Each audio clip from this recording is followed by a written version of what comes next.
Hello, everyone, and welcome to the UnX News Radio podcast, your news source for all things unexplained. And now, here's your host for the UnX News podcast, Margie K.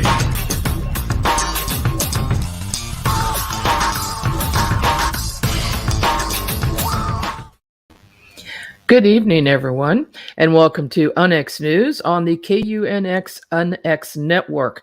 We are here every Friday at 6 p.m., and here I am in my news studio, which, as you can tell, is not finished yet, but we will get to that pretty soon because, you know, it takes forever to move just from one office to another one. And we've been at it for a month, and it'll probably take another month. I have a very special guest this evening, and I know you know him, but we're going to dig into his background a little bit because you may not know everything. Alan B. Smith is a podcaster and an independent documentary filmmaker.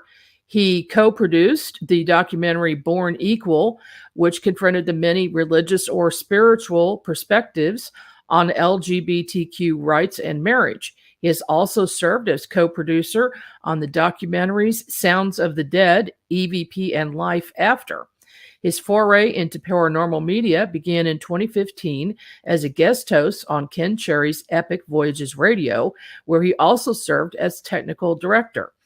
As the host of the podcast Paranormal Now, Alan has been featured in several paranormal-related documentaries. He also has a background in acting, having studied and continued education classes, including at the American Academy of Dramatic Arts. Welcome to the program, Alan. Hey, thanks, Margie. Thanks for having me. Thank you so much. I was recently a guest on your program, and I saw a lot of good energy around you. So I thought, you know what? I need to have you on my program and just dig a little deeper into your background.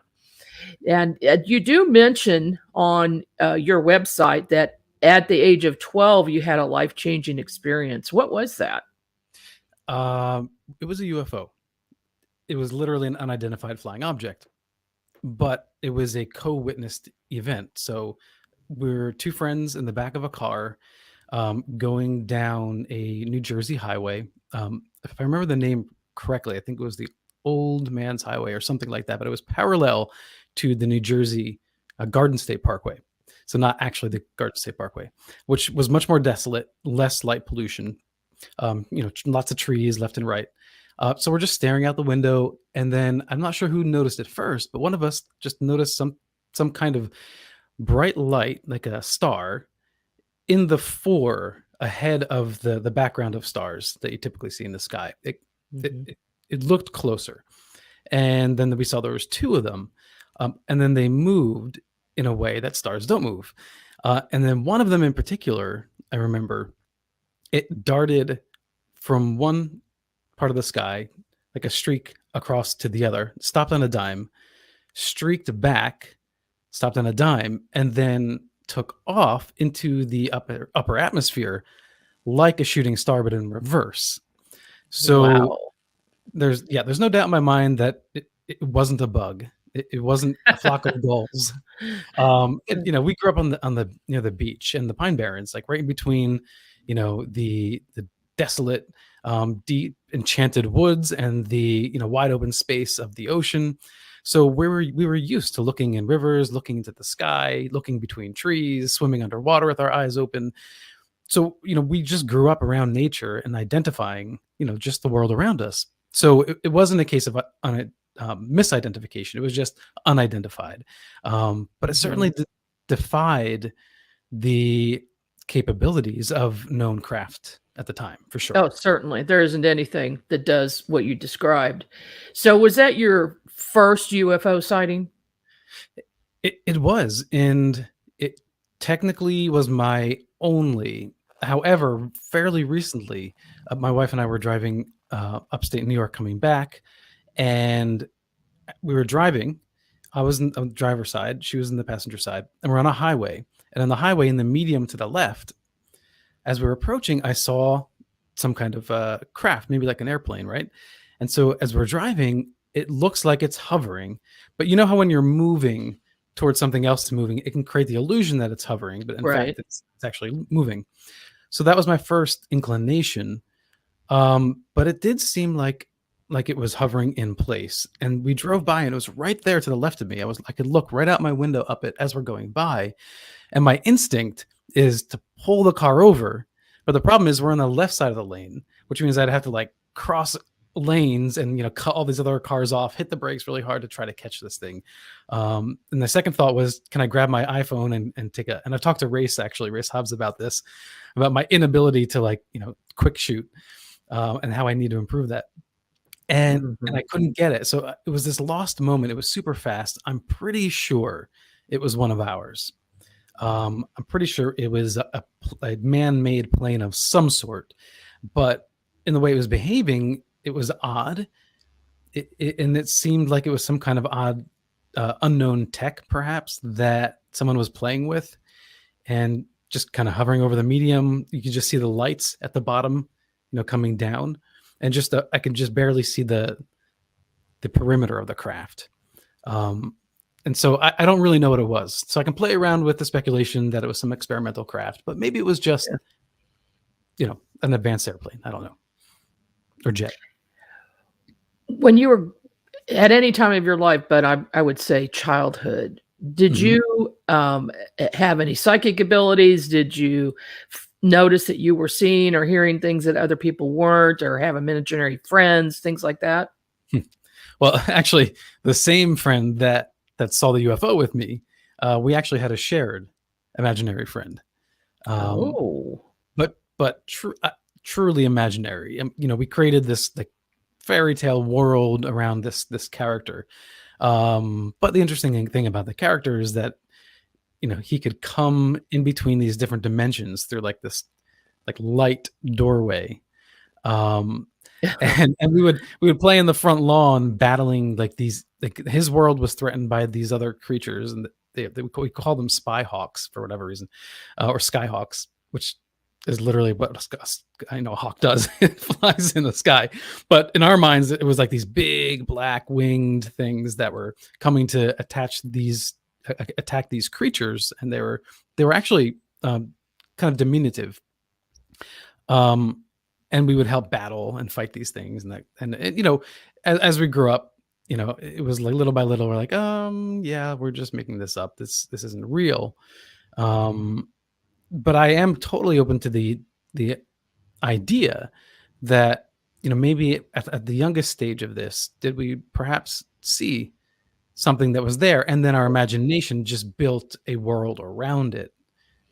Because plenty of people see these elementals or interdimensional beings when they're young.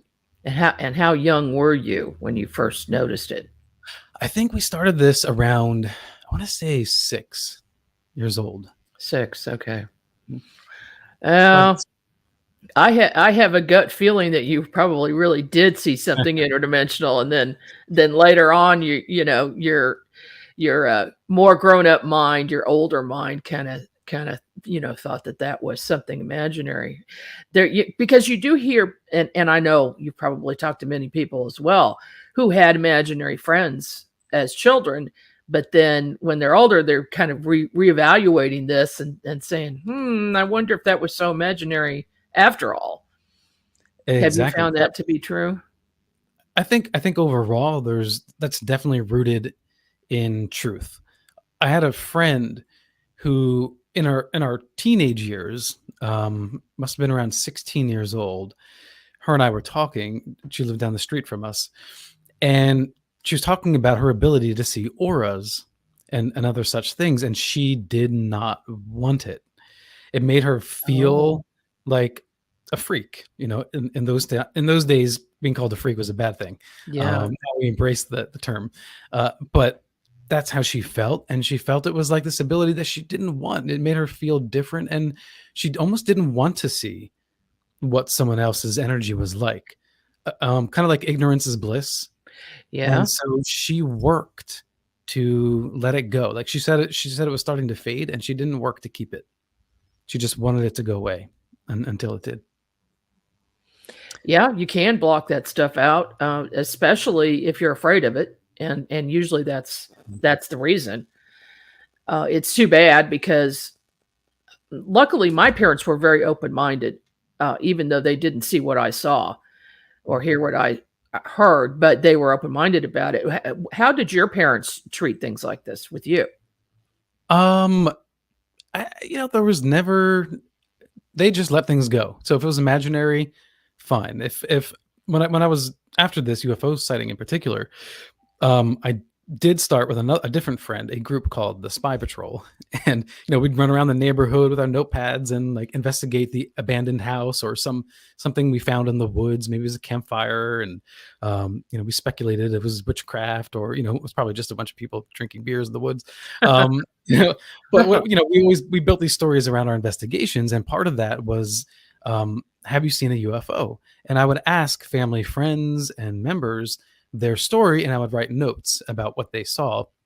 And I remember at a very young age speculating that, and I have somewhere the drawings of like two universes totally separate, and then like drawing this line between them, and that somehow the aliens were coming from this other universe into ours. I don't know if I picked that up from maybe watching Nova on PBS when I was a kid or something along those lines. But that's where those conversations brought me to, and I share that with my parents, and they were totally cool with it. There was never any judgment in that regard. It was kind of like, if you're interested in the guitar, sure, play the guitar. I'm not interested in that anymore. I want to play the trumpet. Okay, play the trumpet. Not interested in that anymore. They just went along with whatever my curiosity was, at that time. So I was very lucky with parents like that. Yeah, obviously, you're very, very young years, they say up to age 5 is when you learn most of what you're going to learn in life, which is kind of hard to believe. But when you think about it, it's probably true. And if your parents are not holding you back, then you feel free the rest of your life to do what you're interested in. And that's a bonus. Not everybody gets that. They have some authority figures telling them, no, you're not seeing this, or religion sometimes gets into that and they tell you that it's demonic, or whatever you're doing, and it blocks people. So I'm glad that you did not have any blockages. No, I didn't. All right. But other than that, I don't have, other than intuition that I think all of us have. I didn't have any particular skill set that I could say I had as a child to see, like you can, to see auras, or to have psychic impressions, or it may be prophetic dreams a couple of times, but that's about it. Otherwise, I'm pretty regular in that regard. But I think you're right. The first 5 or 6 years do shape who we are for the rest of our life. And if there's a negative things that came out of those 5 or 6 years, then we have to work really, really hard the rest of our life, to undo those negative impressions. And I think that for me, E.T., the movie E.T., kind of like defines who I am today. And it's still my favorite movie, because I remember when I first saw the movie E.T., when E.T. pops out of the corn, between the corn stalks, and Elliot has his flashlight on him in the middle of the dark, and you just see this creature screaming, and then Elliot screams, and I got up and I ran out of the room. I was freaked the hell out. But then I came back and I kept watching the movie, and it kind of encapsulates my fascination with the paranormal, in that as much as there is so much an element of superstition and fear around it, there's also kind of an adrenaline rush regarding that, and a fascination. Like, why are we scared? Like, what is so scary about it? Is it because it's unknown, or is it really something truly to be afraid of, to protect ourselves of, whatever these darker and more shadowy aspects of the paranormal are? And so for me, my takeaway from that is E.T. was a personality shaping movie, because it took the fear out of the unknown, and infused the idea of curiosity into high strangeness with love, which is really interesting how Spielberg built this into his story, because at the center of this, it's about connection. And so that's kind of where I am now with my focus on the paranormal, because I'm not just ufology, or just, ghost investigations. I'm looking at all of these aspects of paranormal interest, cryptozoology, metaphysics, religion, and because I consider religion paranormal. And then I'm trying to look at all this and try to figure out, like, okay, so why are some of us so entrenched in these topics, like obsessed to a certain level? So that's kind of where I found myself now. Well, I think that you're onto something there, because I can't remember a time before this where so many people who may have been focused on one subject, say like animal mutilations or Sasquatch or something like that, and put that in this little compartment, and that's all that they studied. But as time went on, and in the past few years, the same people who used to think there wasn't any substance to these other subjects have suddenly come around, and some of them are big names. I'm not going to mention them, but you know who they are. And they've come around and said, wait a minute, we need to look at the whole picture. We're missing something. This stuff is all connected. Is that what you're finding? I am, but I guess my focus is a little bit more on the psychological draw, the interconnection there, because for a long time, I think, well, not a long time, past few years, I've been on that track of trying to figure out, okay, is there like a Venn diagram, right? Is there this shared intersection of all these, what is reported to us or have been witnessed by any of us, these different realms of reality. And I mean that literally, like when you're having an experience, if you're seeing a Bigfoot in the woods and it surprises you, you're not a Bigfoot hunter, you're just a regular person, and you see this thing, this experience becomes a kind of heightened reality, because it deconstructs your current paradigm of what reality is. And so even though you're experiencing this in the 3D realm within your consciousness, reality is now changing. And that's what's so fascinating. So whether you're a researcher or just come across this accidentally, the intersection of all these different realms is telling. It is telling us that there is this kind of matrix reality that we're living in. And that was one of my favorite parts of The Matrix too. I know some people didn't like the sequels so much, but I came to actually enjoy them even more over the years. But I loved that ghosts were kind of part of this program. Like they were these rebel programs that are running within the Matrix, or a UFO, or vampires were these rogue programs. And I don't think that literally in the world that we live in, but I like the idea that we are part of a larger construct, and when we witness these things, they are from a different, let's say, dimension, but they're part of our reality. It's a shared reality. We just don't always see through that veil. The question is something like Bigfoot truly a interdimensional interloper, or is it an ape-like creature, a hominid that has survived, and we just have this kind of heightened experience when we see it. It feels almost magical. It feels otherworldly because it's such a surprise. I mean, if I were to see a thunderbird in the sky, and then later you could prove to me that thunderbirds were actually physical beings, it wouldn't change like the magical experience of seeing a thunderbird, or anything. Like, let's say you're in nature and you for the first time you're at the top of a mountain ever, looking across a valley, and the sense of scope and awness is beautiful. And so to me, like, that's the paranormal every day. Like, every conversation that I have with guests on my show is that for me, and hopefully for the audience too. You have a documentary film that's upcoming called Half Light. Mm-hmm. Tell us about that. Yeah, well, so Half-Light covers a lot of this.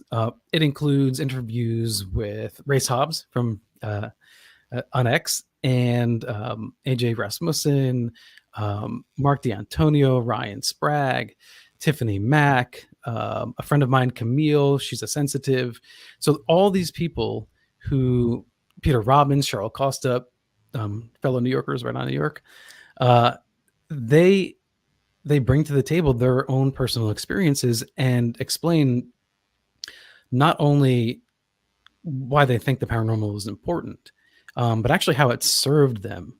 And I, I don't include myself in the film. It was a choice that I made to not do that. But their voices kind of reflect my voice in many ways, because for me, I struggled with anxiety and depression and addiction for a long time, and it was not an easy process, and a lot of ups and downs. And it took me a long time to kind of figure myself out. And unfortunately, that hurt a lot of people along the way. All through that process, I think we all find things to hold on to. For me, my curiosity into the paranormal was one of those things I clinged to. Whether it was Coast to Coast AM many years ago, I used to listen to it religiously, or a documentary that would come up on occasion. 10 plus years ago, we didn't have as many documentaries kept popping out or TV series like we do now. So like when the first Ancient Aliens episode came out, I was just so excited about that. I bought the DVD of the first episode. And all through that, it kept challenging any sense of giving up on life, because it spoke to me in a way that religion didn't, because there was no dogma. It was just all these people saying that they had these really strange experiences, or you have people reporting from the other side, or a psychic medium saying, communicating with one's loved ones and sharing evidence that only that person would know exist. The idea that I don't know what the purpose of life is, number one, and what happens afterward, told me that I should hang on and try to at least walk down that path of understanding it, because it meant don't give up. Like, you don't even know what you're giving up on. I think so many people in life, when things get hard, they give up. But I think the realization of what am I giving up? I don't even know the answer to that. So how can I possibly give up if I otherwise I'm making the assumption that I have all the answers, and I don't. So the pursuit of the paranormal gave me permission to pursue answers, but also relish in the mystery and not knowing all the answers at the same time. So kind of having this dichotomy, a mental dichotomy, which gave me a stability to hold on. And then, of course, the other aspect of all that, which is much bigger for me, is love, and the love of my life, and that was an important aspect of trying to work things out. But from a spiritual sense, the paranormal served me in that way for many years, and still does. Well, I know a lot of us can relate to that. A lot of us who have dealt with and investigated paranormal subjects, it's a part of your life that once you get in, it's like, in the rabbit hole, you can't get out. And that actually, that's the theme of our upcoming conference. But people who are in that understand that, because there's always something else that needs to be investigated, that needs to be solved. I mean, I started out at a very young age, like about age 11. I finally said, okay, I'm going to dig into this and I'm going to find all the answers. But you never do find all the answers, do you? You don't. And I think that's why so many skeptics immediately default to, well, you're copping out with speculation. like Bigfoot again, for example, right? So many researchers have come to the conclusion that Bigfoot is from another dimension, because how else can you possibly explain that with all of these cameras now, in 2022? This isn't 1975 anymore. This isn't this isn't the Patterson case. We've got so much tech in the woods these days. Yeah. And well, okay, so we still haven't found him or her or it, they, whatever it is. So there must be another reason for it. So a debunker would say, well, the cop out is you're just saying it's interdimensional. That's how it disappears. But I would say, well, follow the evidence. So if somebody says, I saw someone rob a bank, but it's not on camera. I saw someone go into the bank and I robbed the bank. And then you go into the bank and you say, hey, did you see this too? Oh yeah, it happened to me. In all likelihood, you're going to believe, whether it was on camera or not, that these people are telling the truth. Right. And so if you have all these people that have seen Bigfoot. Sometimes you have more than one person with these encounters with knocking on trees or stone throwing, or actually seeing a Bigfoot. And they're coming back and they're saying, we saw this thing, it's real. And then the Bigfoot researchers are going, I can't explain why we can't capture it. So maybe it's from another dimension. I think that's fair. You're following the evidence, because the evidence starts to suggest that maybe it's not this physical, bipedal that's living in the woods in a mammalian sense, a very earthly mammalian way. Right. That it's just, putting up a bunch of leaves, doing a little lean-to for its habitat, and that's how it survives. Because it may do that, while it's in our dimension. But I think that if it was a species living off the land all the time, and it has, because all of us earthbound creatures, we live in a symbiosis with our environment, but that requires ritual. And a cat has a territory, right? They don't go outside of that territory, and they circle back through. They know where to find the mice. They go back there and they get the mice again. And so Bigfoot would, if it was just a biological earthly mammal, would behave the same way. There are some Bigfoot researchers that would disagree with me and say, yes, that's totally what they are. We just haven't caught them on camera yet.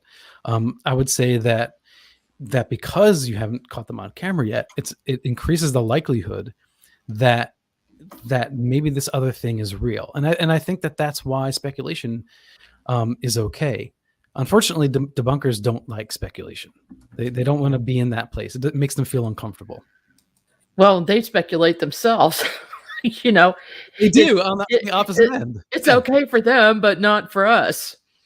Yes, that's the point that comes up on Paranormal Now a lot too. Is like, well, people will get upset if I have a debunker on the show, but I think it's healthy. It's good it's like I don't bring them on to debate them, but intellectually in your mind, when you're hearing their argument, it forces you to kind of reassess where you're coming from and check yourself and make sure you've got your facts right, and make sure that your argument is sound.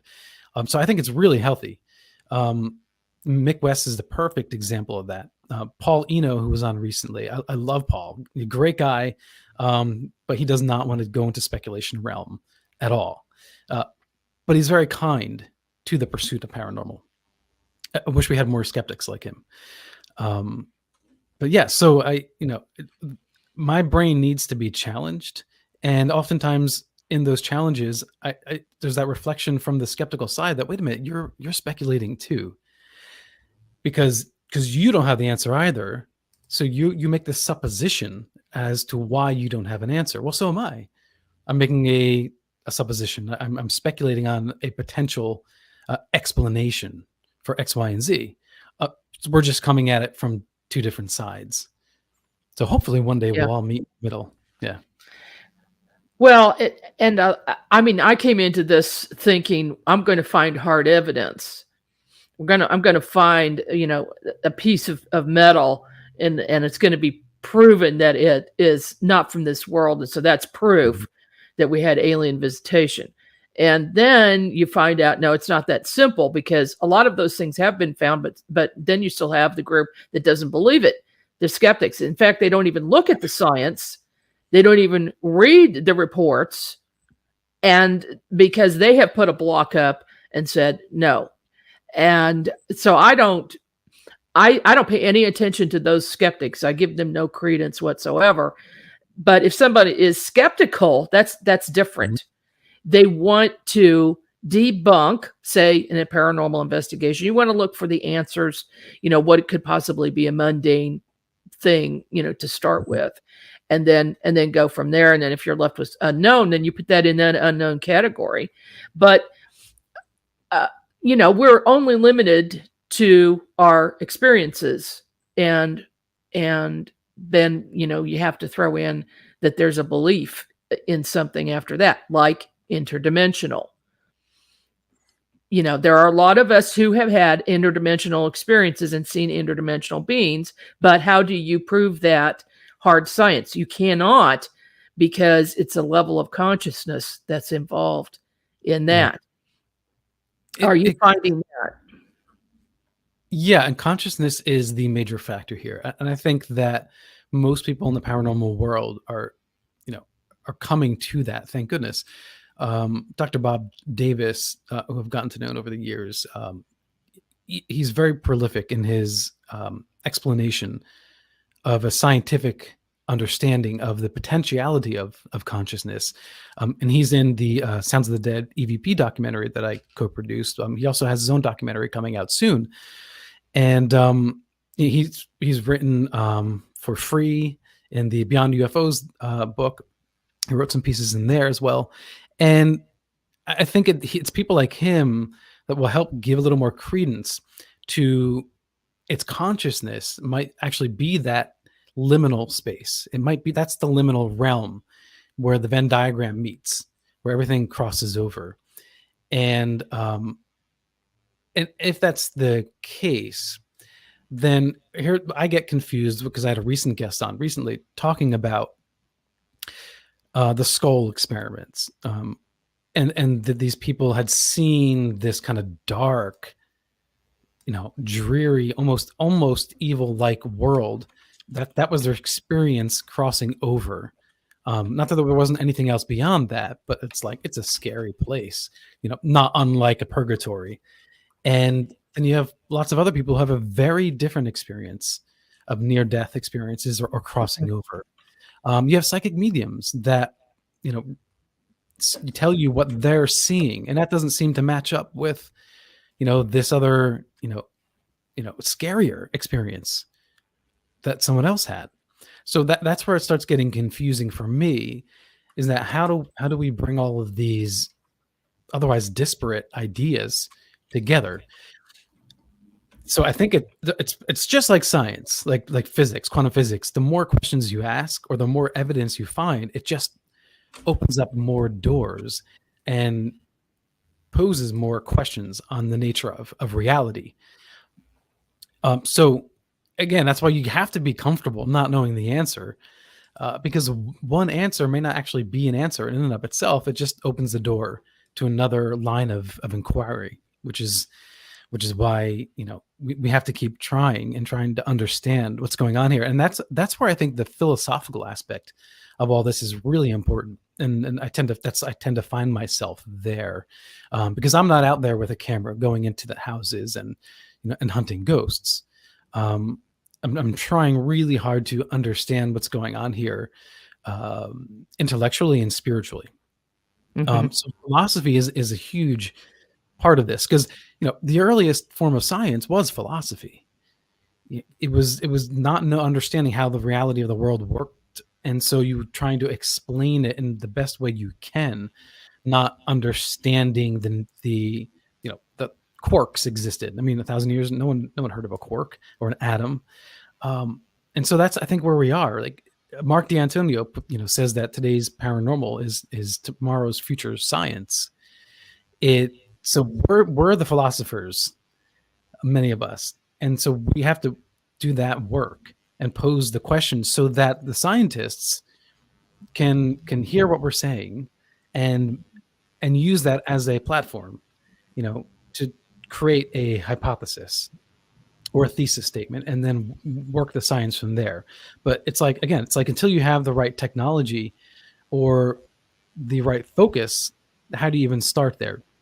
For like ghost hunting, for instance, ghosts are, we assume, a consciousness on the other side. So how do you study a consciousness in a scientific control? If you're getting paid by a university, or you're getting paid by a private company that says study ghosts, like, it's not like you have mice in a laboratory and you can feed them this cheese that has this chemical and this cheese doesn't, and you can study a placebo effect because you have this X many of mice that you're giving it to and this many you're not. Or humans, right? Even though our psychology is complicated, you can have 10 humans, 5 you do this experiment with, 5 you do this experiment with, you compare your results. It doesn't exist in the paranormal world. Right. Repeatability is almost impossible. The only repeatability you can get is to keep going out there and hope that you get a reaction from the other side.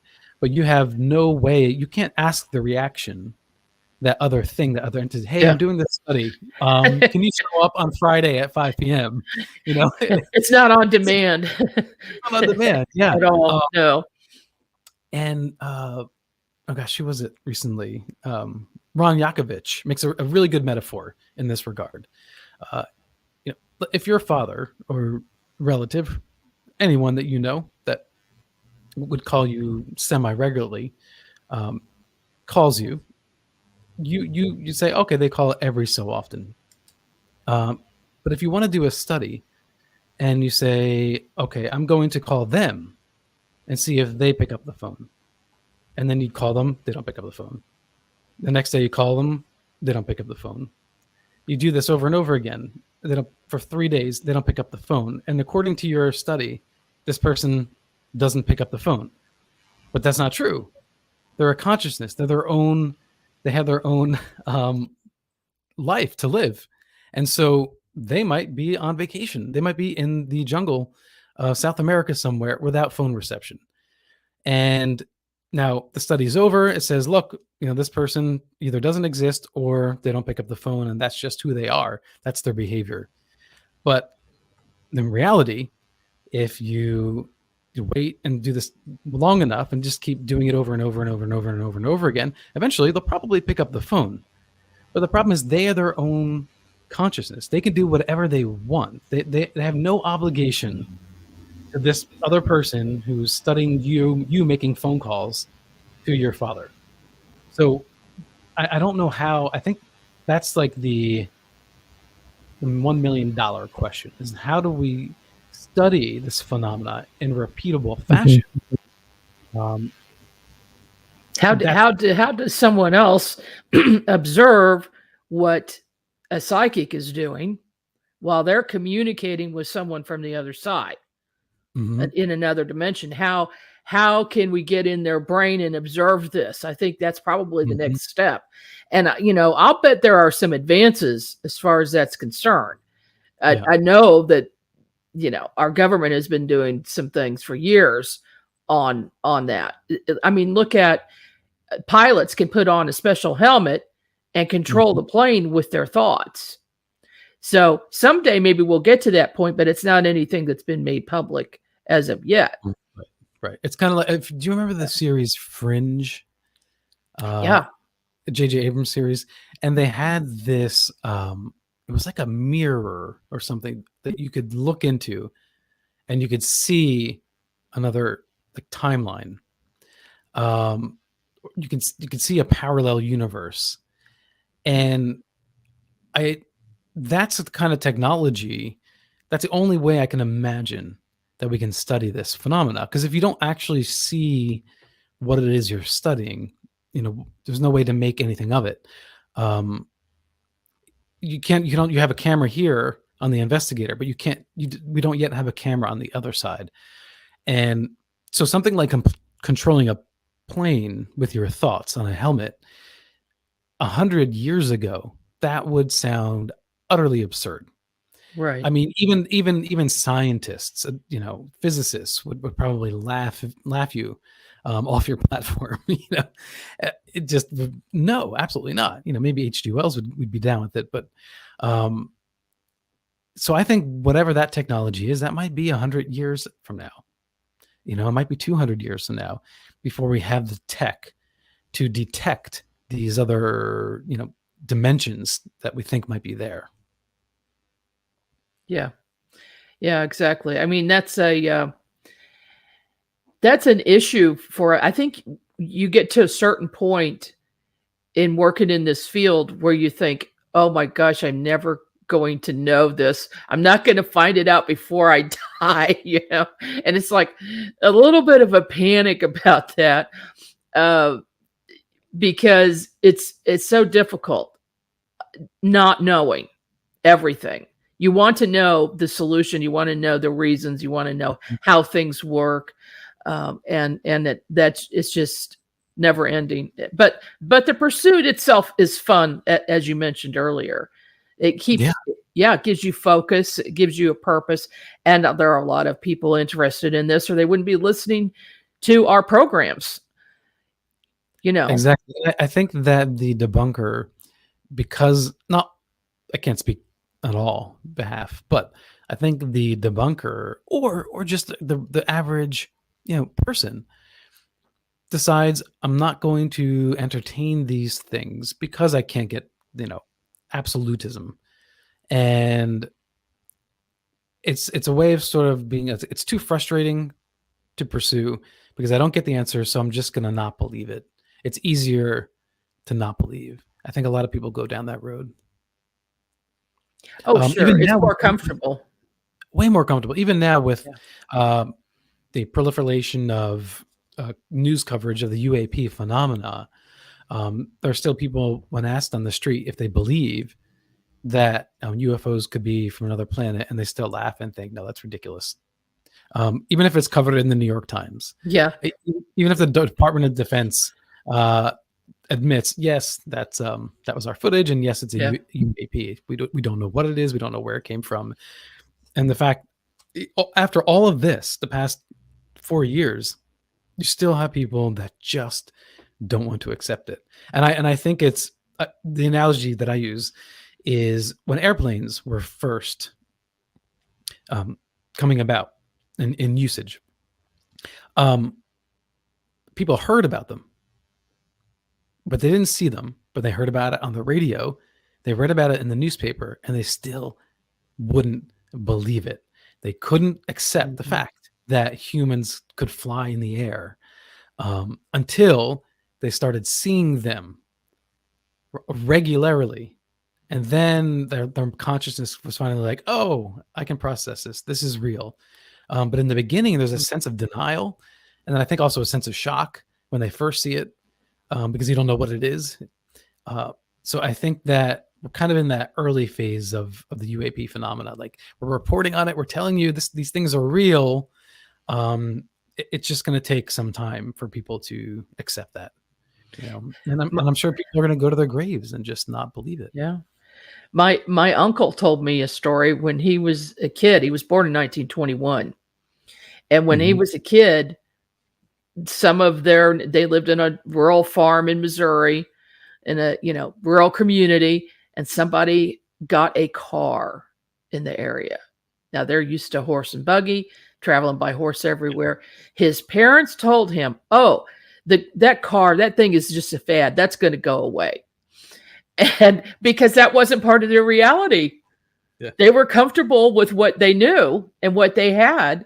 And the change was not in the picture. And they never got a car because they couldn't deal with it. They just couldn't deal with it.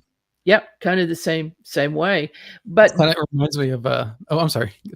No, go ahead. Oh, it just reminded me of when I was a kid. MC Hammer said that rap was going to be a fad, and it's a good thing he could sing. Unfortunately, he didn't realize that he was the fad, and rap continue on. So yeah. Oh my gosh. Well, but he's back now in some commercials, so I guess he's still making some money on that. That's right. Well, You've got new documentary coming out, so let's talk about that a little bit more. When are we going to see it? When's it going to be out? My hope is this coming month. I'm just waiting on some materials to add to it, but hopefully this April sometime. The first early screening, I'll be screening a portion of it, will be at April 1st at the Pine Bush UFO and Paranormal Museum. I'll be giving a lecture, and so if anybody's in the area, please come out. You can get tickets. And it's kind of fun. It's like an old school parlor, where everyone comes together, we sit around, we have a talk, and then we discuss it afterwards. And I'll be looking at different cases locally and nationwide, ufological, paranormal. And it ties very much into what we've been talking about tonight. And that's really where the focus of my pursuits are lately, is like, what's the point? Like, why are we going along these lines? And so for me, I think that the paranormal at large serves a spiritual purpose for many people, and I think that's a good thing. I think it's healthy. Obviously, just like any other pursuit, there are people who get super obsessed to an irrational point, and then starting from a place of being open-minded and pursuing the paranormal, they become smaller and smaller in their zealousness regarding whatever topic it is that they're pursuing, and then they become dogmatic. But I think that's really a very small portion of the paranormal. I'm sure you've had conversations, Margie, with people who are like so sure that they are right about something regarding the paranormal, what the afterlife is, let's say. But again, like, we have these conversations, all these people reporting different things, and they're being sincere. And so that's the majority of those people who are, whether it's ufological, cryptid, paranormal, and for me, paranormal, everything it's all the same. It's all in the same camp. There's this excitement, this thrill of going out there and looking for it. And I think that there is a pursuit of meaning in the paranormal, which some get stuck in, and it could lead them astray. But for most, it's this metaphysical sense that reality is so much bigger than we can imagine. Literally, our imaginations are amazing, and I suspect that anything we can imagine can come true. But when we hear these reports from a psychic medium, like, I had an experience personally with a psychic medium on my show, April Bussett, who communicated with, I'm assuming, my friend who died many years ago. My wife had contact with possibly her grandfather who passed away. And April told us things that, like, she couldn't have guessed. Mm-hmm. Like, statistically, like, bring in the statisticians, like, study this. Like, what are the odds of her getting these facts right?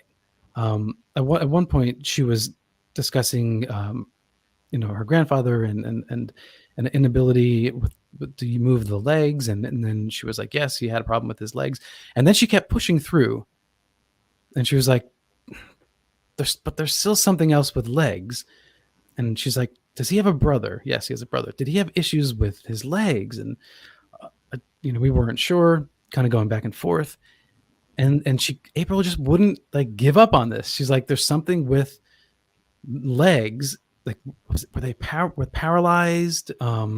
It was a major issue. Well, it turns out that her grandmother's brother, so his brother-in-law, had amputated legs. Oh. Yep. So, when psychics do these sort of things, it blows my mind, and it gives you that kind of tingly feeling, like, oh my God, I love this stuff. This is so much, not just fun, but it's exciting. It gives life a thrill, and it gives you that sense that there's so much more out there, that maybe there is a purpose to all this. I may not know what it is yet, but maybe there is a purpose. And so that's where all of this ties together. Now, for me, the one thing I've discovered, and this is central to the Half-Light documentary, is whether it's Geraldine Orozco, who has had abduction experiences and now studies the quantum field and very much heavy on the spiritual and metaphysical side, or Tiffany Mack, who's had ET encounters, that there's this underlying sense of love, and it's communicated whether it's through ETs, whether it's through a psychic medium, through ghosts. I kind of feel like love is the substrate of the universe, for lack of a better way to put it. And religions have been, working around this for a long time. But the problem that I have with religion is imperfect humans come along and start slapping on dogma on top of this and creating these rules and regulations, and it becomes very square in a sense, even though you're talking about really high, strange, fantastical, concepts. It becomes very rigid. And so I encourage people to pursue the paranormal broadly as a kind of spiritual pursuit in a way, because it can be very fulfilling, and it can give you a lot of joy in life. And the people who do this, for them by and large, are kind people who care about other people who are concerned about, is there enough love in the world, or and so to me, that's the substrate, is this idea that we're all connected, and love is the source of this all, despite all the scary fringe around it, because yes, there's good and evil and all that, but at the center there's something really beautiful, and I encourage people to not get themselves into a box where they say, I know the answer, because I think that's where doors get closed. Yeah, that's good advice. You start cutting people off, and you start cutting that love off in a sense too. Well, and you limit the possibilities, and you're not going to find any answers if you put it in that box and don't look outside of it again. Right. You don't want to become like the skeptics, but just on the opposite end of the spectrum. Now, out of all the people that you've interviewed on your radio show, Paranormal Now, how many of those people, percentage-wise, do you think are very open-minded and open to all possibilities? I would say a good 95%. Mm-hmm. On occasion, you'll have someone that leans a little bit into the CE5 camp, and I'd say that broadly, so don't get offensive when I say this, where they have claimed that they've communicated with extraterrestrials, and they're getting that direct message from the extraterrestrial telling them that this is what it's all about. This is the purpose. And that's where my skepticism spikes up a little bit, because anytime someone tells me they have all the answers, that's when I start, doubting. And that's a very small fraction. Again, that's why I love the paranormal, because there, of course, like in any other field, there's a small fraction of people who, are outliers in regard to what I consider the purpose of this is, which is a spiritual pursuit. Whether it's archaeology, like the outliers there would be like, not accept the fact that civilization existed, before 10,000 years ago. They just won't accept it, no matter what kind of ruins or finds are there. They just exactly. Yeah. And we can find human remains from thousands and thousands, tens of thousands of years before we were supposed to exist as a full-fledged human as we are, the hominid. So, and that's a whole nother subject that we're going to have to talk about some other time. Unfortunately, we're out of time for today, but thank you so much, Alan. I appreciate it. Your documentary Half-Light is coming up pretty soon. we'll be watching for that. Thank you for listening, and we'll see you here again next week. You've been listening to the UnX News Podcast with Margie K. Any rebroadcast or duplication of this program or its content without express written permission from UnX Media or Margie K. herself is strictly prohibited. The UnX News Podcast, in direct cooperation with the internet website unxmedia.com.